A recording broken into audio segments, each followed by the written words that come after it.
আসসালামু আলাইকুম রহমতুল্লাহি ওয়া বারাকাতুহু। সবাই কেমন আছেন? আমি এখন কোথায় আছি জানেন?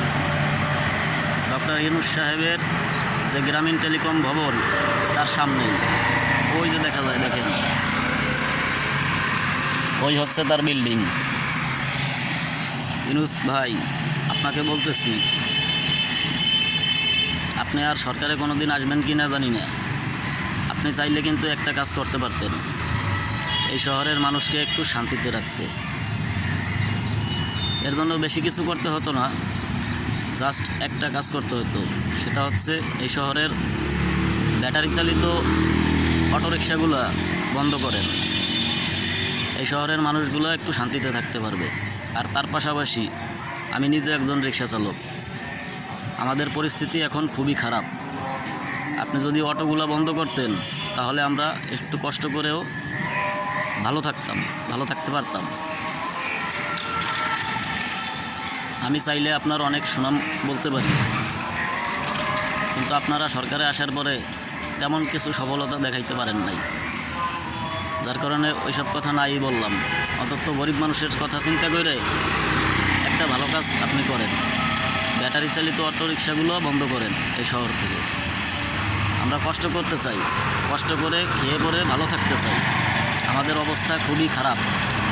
এর জন্য আপনার কাছে অনুরোধ জানাচ্ছি।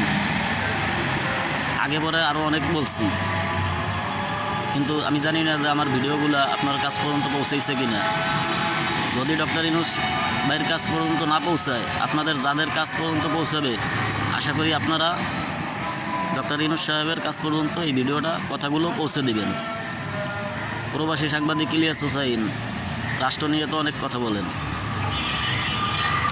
রাষ্ট্রের জনগণ নিয়েও অনেক কথা বলেন, সরকারি কর্মকর্তা কে কীভাবে চলে, কে দুর্নীতিবাজ কে ভালো, অনেক কথাই তো বলেন। এই জনগণের একটু ভালো করার জন্য অন্তত এই অটোরিকশা বন্ধ করার ব্যাপারে কিছু কথা বলতে পারেন না ভাই? আমরা তো আপনাদের সাথে আছি আজকে প্রায় 3-4 বছর ধরে। দাদা পিনাকি ভট্টাচার্য, এখানে আমার নাম্বার দেওয়া থাকবে। আমার মনের একটা ইচ্ছা, পিনাকি ও ইলিয়াসের সাথে আমি একবার একটু কথা বলতে চাই। পিনাকি দাদা, আপনার কাছেও একটা অনুরোধ, এই শহরের অটোরিকশাগুলো বন্ধ করার জন্যে আপনি একটা এপিসোড বানাইয়েন।